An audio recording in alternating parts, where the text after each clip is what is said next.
how to set text to speech to Samsung TTS engine on the Samsung Galaxy S25, S25 Plus, Edge or Ultra.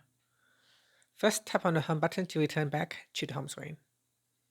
Then on the home screen, swipe down at the top to open up Quick Settings. In here, tap on the settings icon.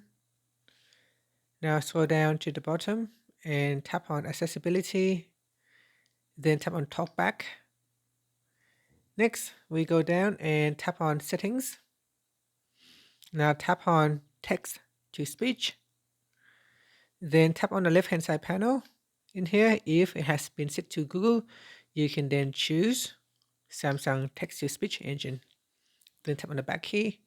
In here, you should see it says Samsung text to speech engine. If you want to make some changes, you can tap on the settings icon to select a different voice file.